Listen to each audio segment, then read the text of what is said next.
तुकड्या यांनी त्यांच्या उभ्या आयुष्यात कोणाविषयी द्वेष बाळगला नाही. या जगात कोणी गरीब अथवा श्रीमंत नाही, सर्व एकच आहेत असा त्यांचा भाव होता. सर्व धर्म समभावाची शिकवण देऊन देशाच्या स्वातंत्र्य लढ्यामध्ये त्यांनी मोलाचे योगदान दिले.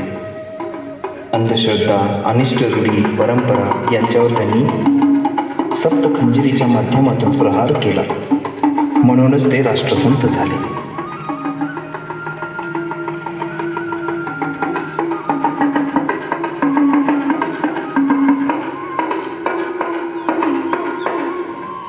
बाबा, महाराज, माझं मन खूप अशांत आहे. मनाच्या शांतीसाठी कशाची गरज असते? मी खूप गरीब आहे. माझे घरही खूप छोटे आहे. तर सुखी कोण आहे बाबा? राजासजी महाने सौखे गुणा मिळाली. राजासजी महाने सौखे गुणा मिळाली. ती सर्व प्राप्त झाली या झोपडीत माझ्या, या महाराज, हमें हमारे जीवन में कैसी संगति करनी चाहिए? हमें किसके साथ समय गुजारना चाहिए?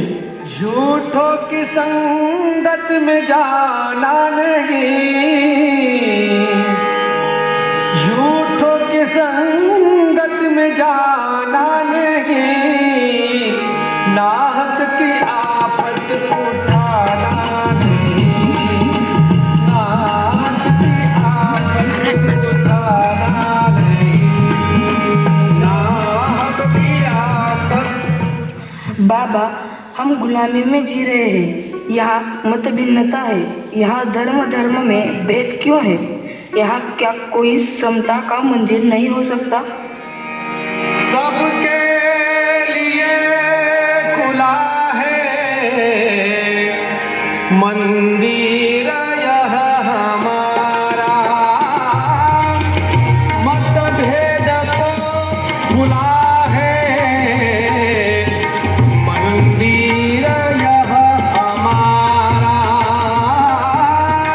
सबके लिए अंग्रेज हमें हमारे देश में खाने नहीं दे रहे, जीने नहीं दे रहे.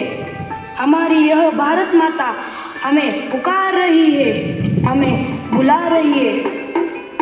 झाड़ झटूले शस्त्र बनेंगे, भक्त बनेगी सेना, पत्थर सारे बॉम्ब बनेंगे, नाव लगेगी किनारे.